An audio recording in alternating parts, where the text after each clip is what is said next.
Most people think expat YouTubers in the Philippines have the easiest job on earth. You know, walk around with cameras, eat pancit, film a pretty beach, throw "Philippines is amazing" in a thumbnail. Boom! Instant money. Not exactly. What nobody tells you is the entire thing can slowly turn into a weird mix of a therapy session, customer service job, public punching bag, and a digital circus act, all while trying to convince strangers online that you're still a normal human being. And there's a lot of people out there that will never think that you are a normal human being. It's just human nature. People are strange that way. And you don't even have to be a Philippine YouTuber, just a YouTuber in general, to understand what I'm saying here. But if you're a guy doing YouTube in the Philippines, good luck, because the algorithm already decided your competition is a 24-year-old Filipino smiling in a tank top. And honestly, she's probably getting 100,000 views by dinner. Look, I understand. Guys are horn dogs. There's a lot of simps out there. Meanwhile, you spent 6 hours editing, fixing audio, researching visas, trying to give actual useful information. And YouTube, it gives you that 842 views and one guy named Truthhammer69 telling you that you should go back to your own country. That's the game. And after years of watching this space, I think people completely misunderstand what life is actually looking like behind the camera of somebody that does YouTube. Because most viewers only see the final video. They don't see the grind, they don't see the doubt, and they don't see how actually weird it is when strangers that start acting like they know you and your entire life because they watch 3 minutes of you buying a mango in the province. Now, before somebody gets offended, that's not me crying about YouTube. There are harder jobs in the world. A hell of a lot harder. I know that. But I do think there's something interesting happening in the expat creator space right now, especially here in the Philippines, because the audience has changed, the creators changed, and the internet itself has changed. Years ago, a guy could actually upload, shaky footage from a tricycle ride in Cebu, and people would watch because it felt authentic. Now, everybody has a camera. Everybody has thumbnails. Everybody has clickbait. Everybody has the truth about the Philippines. Everybody has, I'm leaving the Philippines forever. Everybody has, my Filipino wife shocked me. Half the titles sound like emotional hostage situations, and somehow people still click on them because YouTube's emotion, not information. That's the part creators eventually have to learn. You can spend 3 days making a smart video about retirement visas, make it about healthcare, taxes, safety, banking, long-term planning, and then watch a video titled, "My Filipina Made Me Cry," completely destroy your numbers. That's not bitterness, that's just reality. And honestly, I understand it. People are tired. People want to escape. And a lot of viewers watching Philippine content are sitting in cold apartments somewhere in the US, Canada, Australia, or Europe, watching if life could still feel exciting again. And just for the hell of it, drop a line in the comment. Let me know where you're watching from. I'd love to know.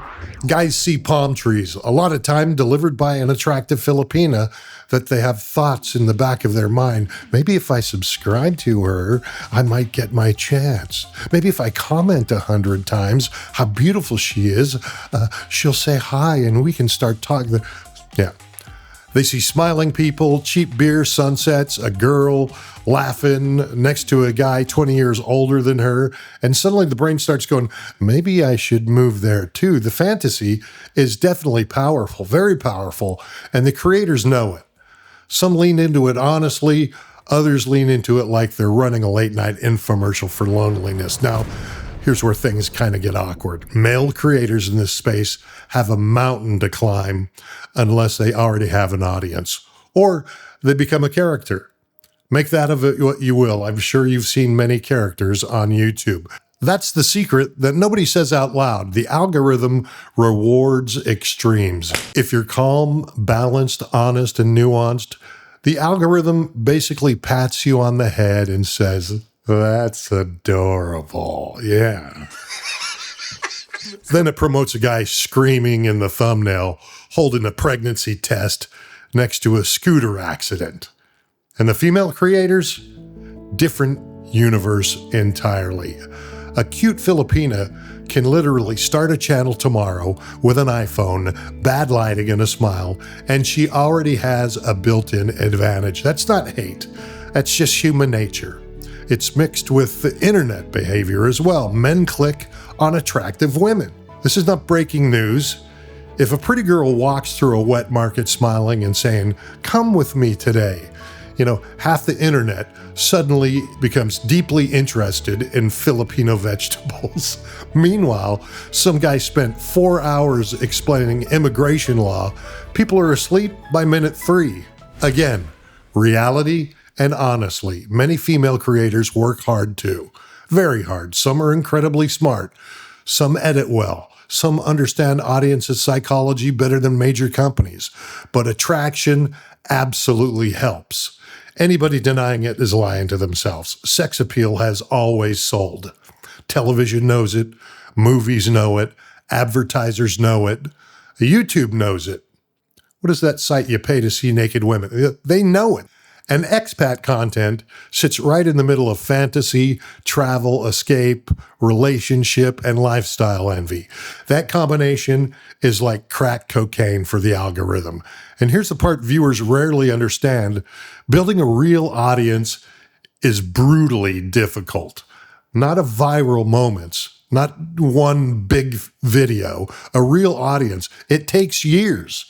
Self-doubt, continuing to upload, spending tens of hours on a video that completely dies.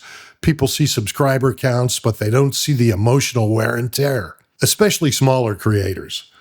Because when you're small, every comment feels personal. Every view matters.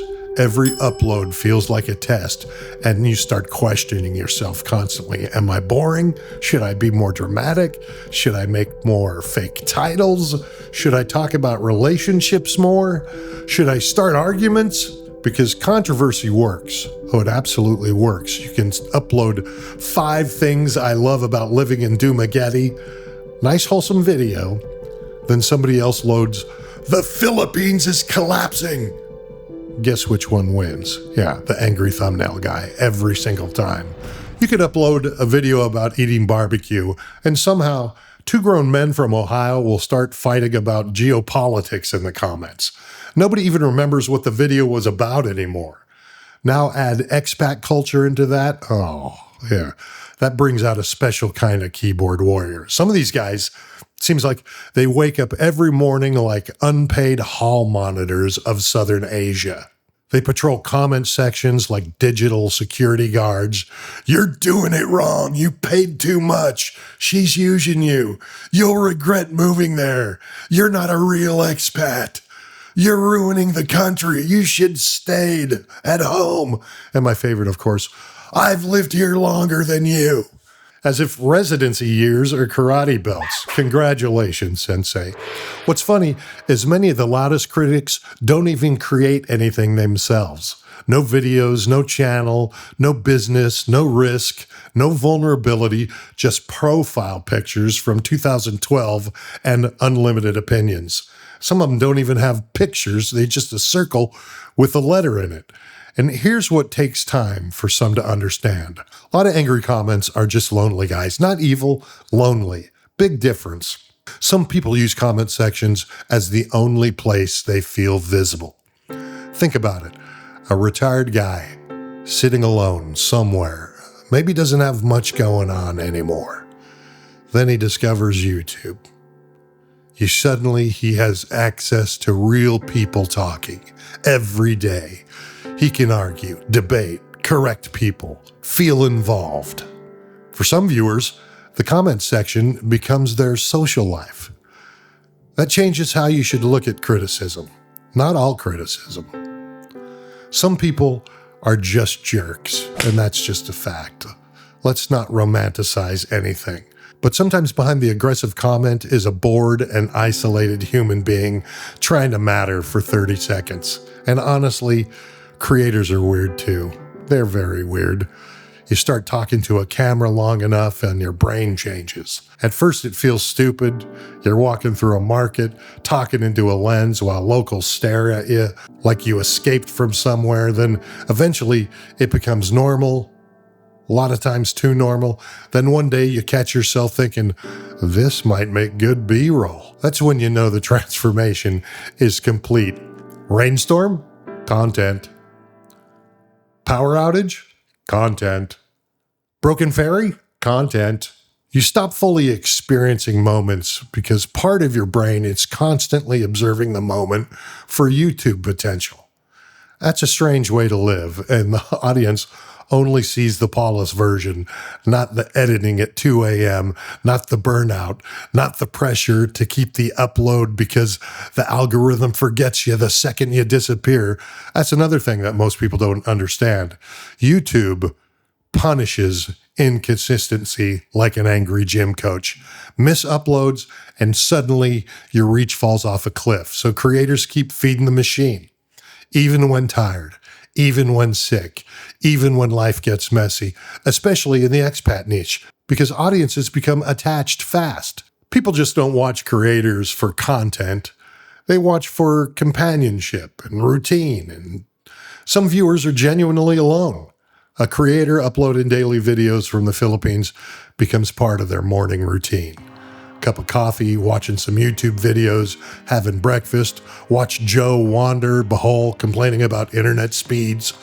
That connection becomes real, and I think creators have a responsibility to respect that. And that's one of the reasons that I answer comments. Not because I'm trying to fake being humble or anything like that. I answer because somebody gave me time, and I know time is valuable. People can never get back time. If somebody watches 15 minutes of your video and leaves a thoughtful comment, ignoring everybody while pretending you're too important starts feeling weird after a while. I personally have made my mission to respond to every comment and every email that I can. Now, obviously, channels grow at some point. I know it becomes impossible to answer every comment. I understand that, but many creators stop interacting long before they need to. The audience becomes numbers instead of people, and viewers feel that fast. The reason smaller creators often build stronger communities is because people feel seen, and that matters, especially online now where everything feels false, automated, and optimized. Most people are just starving for authenticity, real conversations, real flaws, real experience. Not every video needs dramatic music and fake shock faces. Sometimes a guy honestly talking about life in the Philippines while walking through a small town is enough. Actually, more than enough, because viewers can sense the honesty, I think, and it doesn't get as many views, but hell, I'll still do them. My viewers are smart. They can also smell manipulation from a mile away. There's only so many I got scammed videos people can take before exhaustion kicks in, and eventually audiences mature. They stop wanting constant chaos. They start wanting honesty, nuance, experience, calm voices.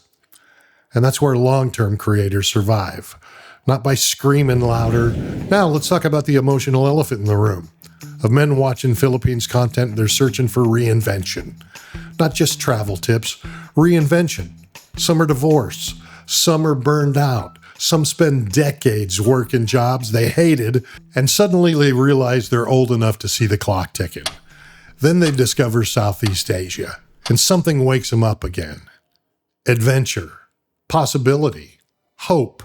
That emotional pull is real, and creators influence that whether they admit to it or not. That's why I think honesty matters in this niche. Philippines can absolutely be amazing. Warm people, beautiful places, lower cost of living, slower pace, community, but it's not magic. It doesn't automatically fix loneliness and bitterness and depression. Some guys arrive here thinking geography alone is going to save them. Then 6 months later, they sit in a plastic chair, angry at everybody because they brought all their problems with them. Different country, same thing. That's the truth nobody wants in the thumbnail. And YouTube itself can become addictive for creators too. Views become dopamine. Comments become validation. Analytics become obsession. You start checking numbers constantly. CTR, retention, RPM, subscribers, watch time. The dashboard starts controlling your life and your mood. Good video? You feel unstoppable. Bad video? Suddenly you're questioning your entire existence while eating fried chicken at midnight. It's unhealthy if you let it consume you, and unfortunately, a lot of creators never say that publicly because everybody wants to look successful online. Nobody uploads, "My mental health is weird because I read comments until 3 a.m."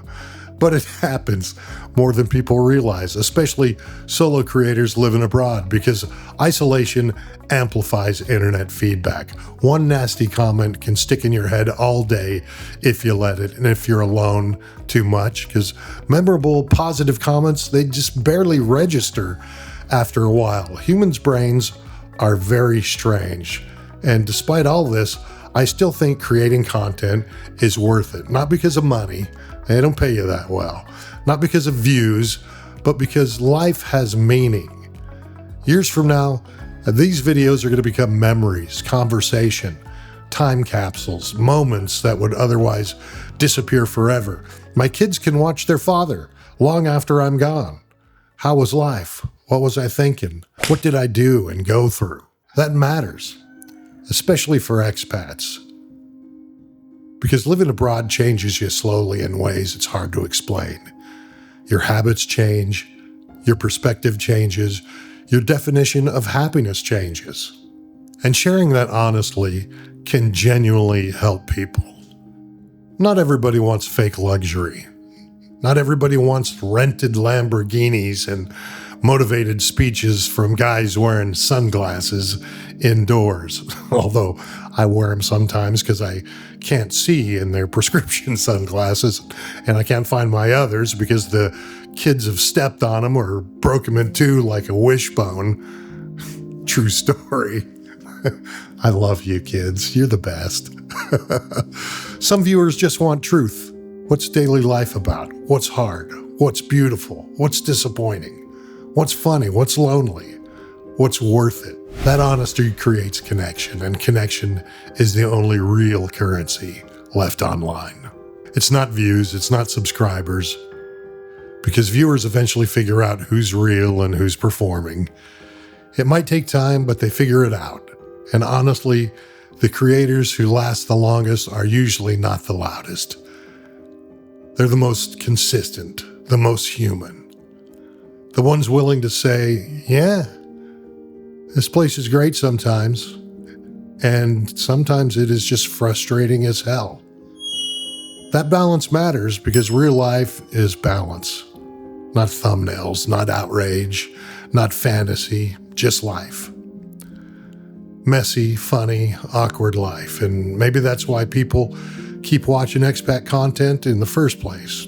Not because everything's perfect, but because they're watching somebody try to build a new chapter, try to belong somewhere, try to create meaning later in life, try to start over.